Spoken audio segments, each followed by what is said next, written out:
Here we go!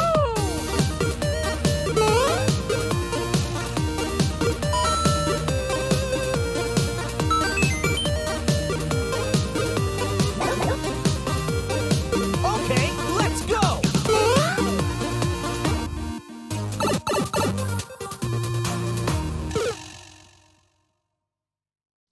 Hi, everybody. Michael Stevens here, a.k.a. Flake of Wrath. And here on the 1UpXP Show, we are starting a new segment called the Coaches Roundtable. I'm not sure how many I can put out of these just because it takes a lot of time and manpower to get the coaches around and for us to sit around for a few hours and discuss topics.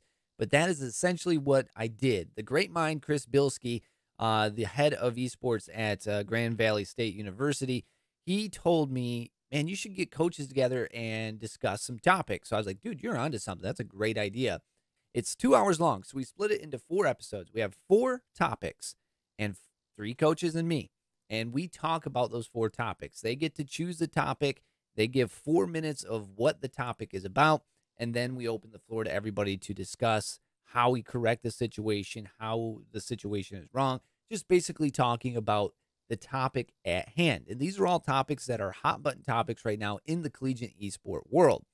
And so I took Adam Antor, I took Chris Bilski, and I took Carl Leone, who's all been on the 1UpXP Show in podcast form, and also even visited Carl Leone at Playtime, where Oakland University practices and plays down in Auburn Hills.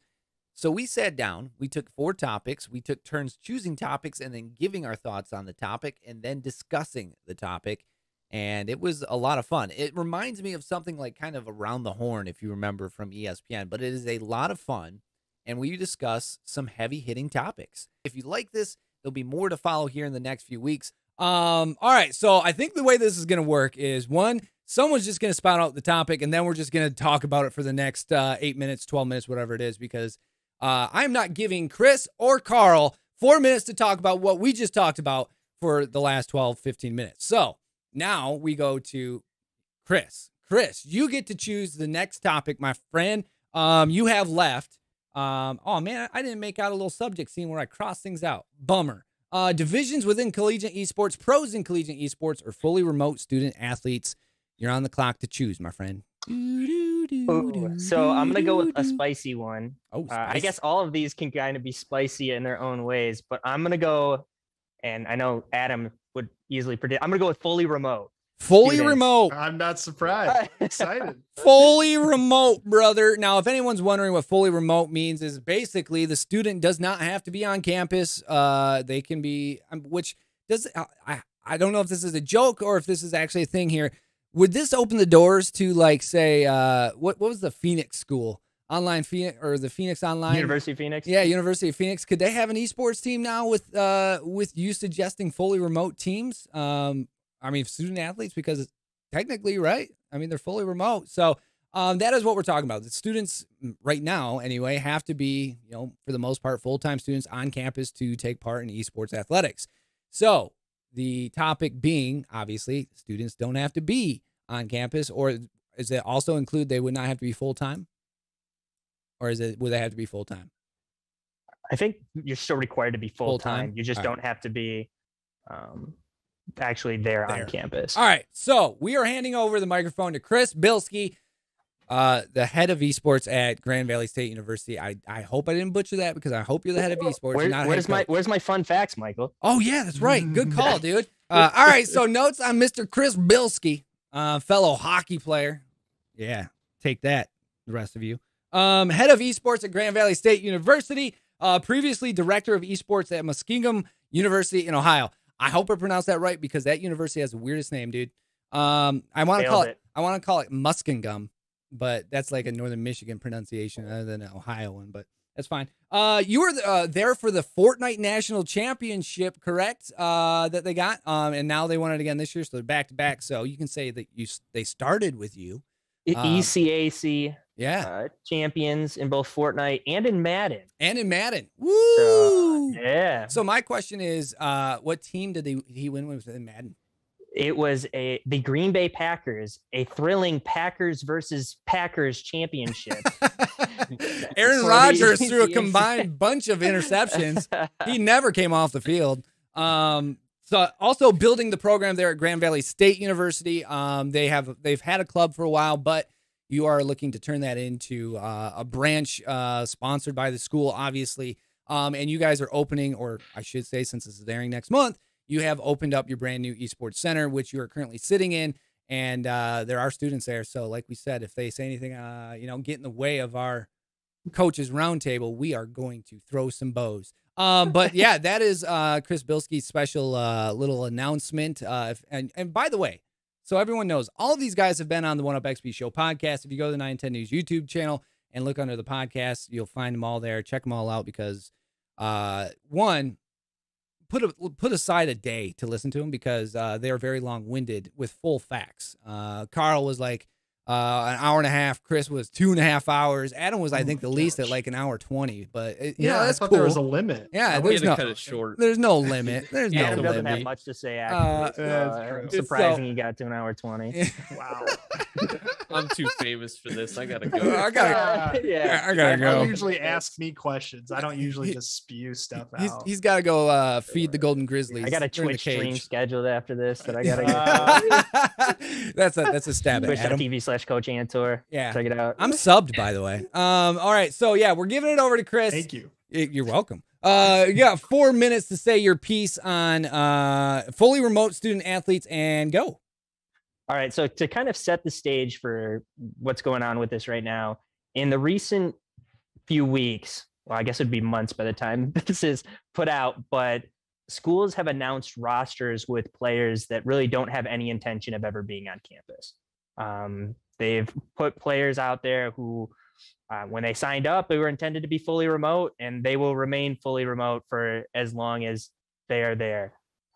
To me, when I look at what the intent of my program is, having fully remote students does not align with the intent of what I'm trying to do here. For me, it's not just about competition within our esports program.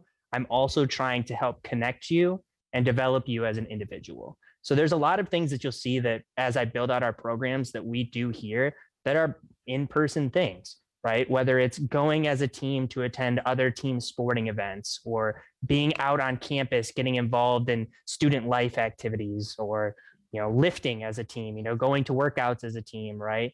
All of these connections that I'm trying to build require my students to be in person.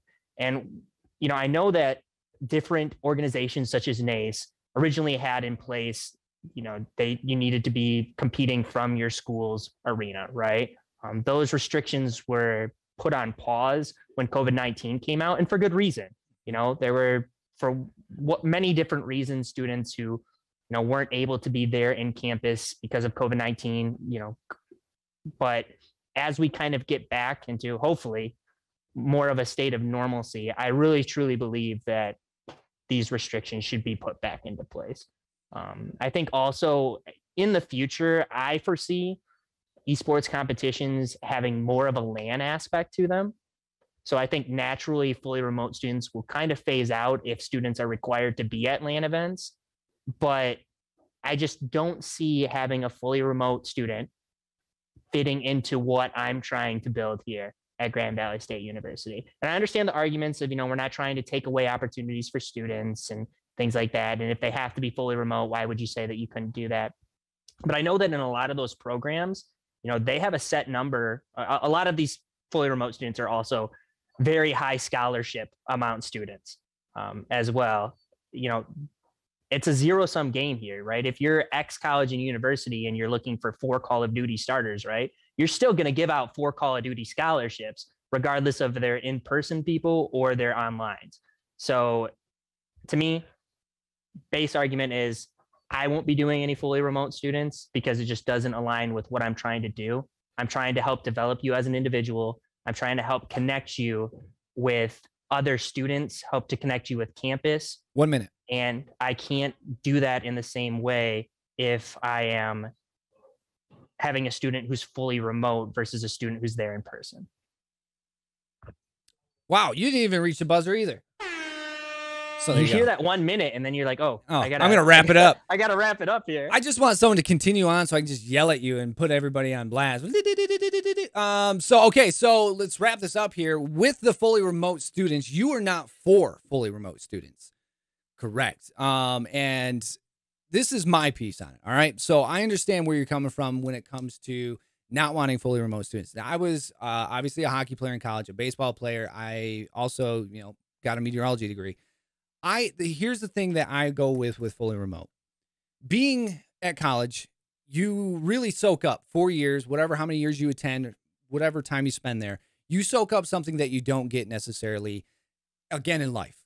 I will say my closest friends came from college, still to this day. A lot of my gaming friends came from college. But there's a lot of things, life lessons that you learn, that's not school related, within college and the bubble of college. Not to mention, you also grow a lot with all the people that you meet at college rather than just sitting online. So I agree for the most part with what you're saying. Now, with COVID, it's kind of tough to say, be at school, do whatever you have, and avoid this disease that is really running very quickly around campus. I have to say, with esports, it's actually benefiting the fact during COVID that you can do it remotely. Do we always want to run it remotely? No. So I think my personal stance on this, and from what I've absorbed growing up, being a very social butterfly that I am, I would prefer people being on campus at all costs. But you have to kind of put some underlines to it. Like we have now with COVID-19, obviously you have to be remote, and there's got to be servers so people can play and all that jazz, whatnot. But I can't see, can you imagine what esports would turn into if you allowed fully remote students? Just put it that way. It would be literally kids just staying at home and not going to campus at all. Maybe one or two, you'd have to visit once or twice a year, once each semester or something. I think that takes away, and I point to Riley Long at Aquinas, Adam, where he basically makes, I don't know if you guys have this in set either, but he has the kids go out to college events once or twice a semester. I forget what the terms were, but they have to go to events as a group or by themselves to, socialize and interact with the other communities, because that's how you grow. That's just, I learned that from streaming. You go around to other streams, you're slowly interacting with other communities, you're growing, you're becoming a more social person, your bubble's getting bigger. So I can only say for esports to actually succeed, you can't have fully remote, in my personal opinion. I disagree. You disagree? I'm going to hand it, I'll have to hand it over to Adam then. Why do you disagree that it would not work? For me personally, I'm never going to have remote students. I get that there are soft skills and experiences that I find valuable. Correct. But from a national perspective, I am not in the boat that we should be limiting to away from fully remote students. I think there are, first of all, giving opportunities to pursue a degree, I think should be the chief reason why esports is here. Like, we're giving students a degree.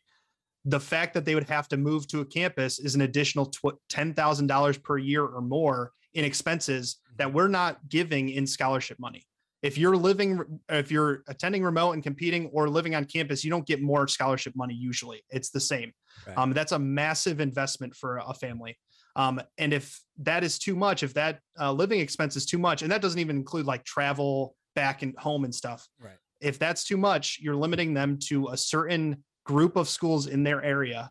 And those schools might not provide esports at the level that that student needs to be successful or go to the next level or what they want to do in their personal goals and experiences with esports. It's red tape. Yeah, it's red tape. And I don't see, I think what Chris says about LAN events, I think is really valuable. And I think that is true. It will weed out fully remote students, but I don't think we're at that point right now. And I think there are also probably students out there that struggle with anxiety of the thought of going to school, going away from home, attending class, et cetera, especially if it's across the country.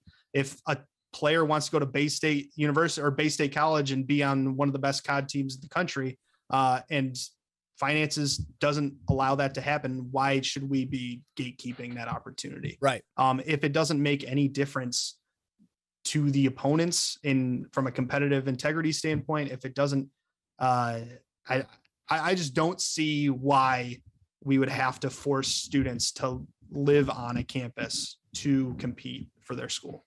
I'll chime in. Yeah.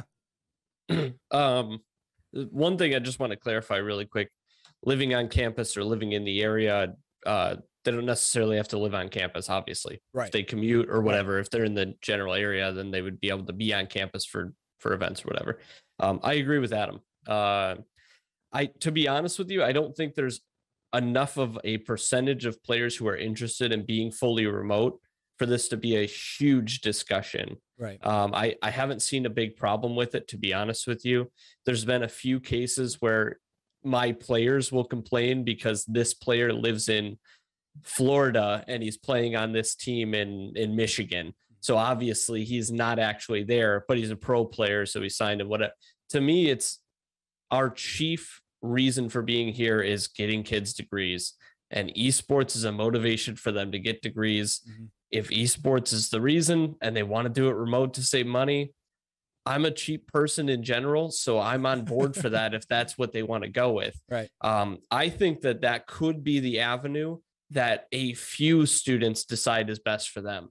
I don't think it's anywhere near the majority. So I don't think it's a rampant problem in our programs. I don't think it's going to be a rampant problem in the future. But again, with what Chris has said about the value of being in person on campus in the program next to your other players, there's so many soft skills and communication and leadership that these players will develop by doing that. And they're missing out on that by being fully remote. Well, they're saving money while they're missing out on that. So it's up to them to decide if that's right or wrong. I don't think it's up to us or a governing body to decide that they are not allowed to do that. So I think let everybody have the option to make the decision for themselves. And we as educators should be educating them to let them know that you're going to miss out on all these opportunities. So again, with what Chris and Adam has said, in my program, I don't allow fully remote students because I want them on campus. I think there's going to be leagues, obviously, like NACE has already done, where they're going to not allow fully remote students. And those schools that have remote students will just go find competition elsewhere. So I think there's always going to be an opportunity for either side of the argument to find their niche. I think as we see more conferences adopting esports, there'll be more in-person events and more of those type of governing rules that will prevent fully remote students. So I think everyone will be satisfied with what they want. They will find it somewhere in the market, at least at this point, with so many options when it comes to competition. And I do have to point out just a second, Carl was not getting emotional there. So don't take Carl's side because he's getting emotional. He just had a bug in his throat. He has a frog in his throat. Even though it sounded like he was bawling at the end of that statement. It was super emotional. But yeah, go ahead, Chris. So I think there was something that Adam said in his response that I think is very important to point out. And I need to make a distinction on my stance here, that I think collegiate esports is in a unique space right now. Right. Whereas when I look at things like I'm looking long-term, like principal ideas on what we should be looking at as a body. Right. Mm-hmm. But Adam's point, he's like, hey, there may not be opportunities near you to go compete at a high level and do these things. That's just kind of, I think, a function of where collegiate esports is right now. Right. Like that, you know, there are limited high level opportunities and you may not have something that's close to you. Right. I understand that completely. Yeah, that 100%. Makes a lot of sense, right? For me, I'm looking out for that. Hey, as collegiate esports continues to develop, when this is, 2030, are we going to be allowing fully remote students? Yes, we're a unique way in that we compete in a way that's different than, what a football team has to do to compete, right? You literally have to line up across the line of scrimmage against a football team to compete against them. We have options that other competitive sports don't have, right? Like we can do it with you not physically having to be there. But does that mean that we should have fully remote students? And that's where I'm looking at it. I'm like, long term, is this something that we should be having? I understand COVID is a unique situation, right? Like that's put a lot of special situations out there where, it makes sense for students to be fully remote. And I understand that right now, like Adam is saying, the current nature of collegiate esports puts certain situations out there where, they don't have great opportunities local to them or, the type of things that they're looking for. I completely get that, right? But I think long-term, and once again, this is program by program, right? What are the goals of your program? What are you looking to do with your students, right? For me, my goal is to develop you as an individual and prepare you for a career as much as I can. And to me, I'm not able to do that at the same level if you are a fully remote student than I can if I have you here in our Laker Esports Center. Right. So that's my personal thoughts on fully remote students. My intent and my goal of the program is the development of the student. Mhm. And I can't do that in the same way through my esports program if you're fully remote. I have a quick point. Yeah. I just have to throw it in there. For other directors out there who might be listening, or parents, what you might be thinking, I would speculate that fully remote students joining esports programs have a much lower retention rate than in-person students. Right. Much lower. Mm-hmm. I'd love to see the statistics, but I bet it's 2 or 3 times as much they drop out or leave the school because they're not fully committed to the program and they're not getting the same experience out of it. So when maybe, that's one thing to think about for us directors, and retention is important. One thing to think about for student athletes who are looking to compete in esports. I mean, you think you're saving money because you're not going on campus, but if you end up leaving the program, you're essentially wasting all that money if it doesn't transfer. So right. just keep that in mind too. It's a trade-off, but I think it should be left up to a personal decision. I also see it opening some doors too. I mean, internationally, think about that. I mean, you could have kids from, Canada, like obviously kids from Canada right now can't exactly just come to America and go to school, right? I mean, with restrictions that are, but it's also expensive. Canada's way cheaper. But what about across seas? Like, you could have some players from across seas if you had fully remote. So, I mean, it opens up some doors, I believe, to international students as well, possibly. But as well as, like you said, I think in the COVID days, let's put it this way. The COVID days, infrastructure has been a huge thing. Obviously, people need internet to function, and being stuck at home, we need internet. And in Northern Michigan, internet is still a thing where you don't get the highest speeds. So those kids that, I think it helps with infrastructure too, because if you do have some kids fully remoting to school now, whether it's you have to, or if they want to fully remote for esports, that's going to push the infrastructure to be better. So, I mean, there are pluses, and minuses to this subject. For me, like I said, I'm just here to make sure you guys don't punch each other in the face. But for me being a kid at school, and I'm not a director, I'm not a head coach, I'm just here from looking on the outside, trying to spread the love that is esports. But for my personal view, I just don't know how you would do fully remote. That's a tough thing. But like you guys have pointed out, esports is so young. I don't know if it's going to be a huge thing just yet. Most kids have been doing it for the last year and a half. Right. Right.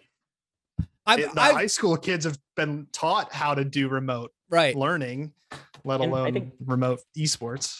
Carl's point is, or it was either Carl or Adam, but this is a very limited number of students that we're talking about, right? Like this is not the norm. No.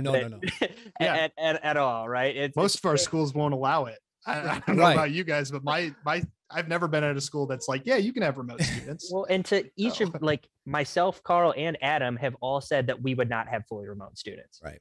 Right. Just among the three of us here. So, I mean, we're all kind of agreed on where that fits within our own programs that, I think we're in a agreement for that. Right. And I agree with you guys as well. It's just, fully remote, I feel like somebody could, kind of weasel their way in and, use it to their advantage, if you will. Is that even possible to someone to, what do I want to say here?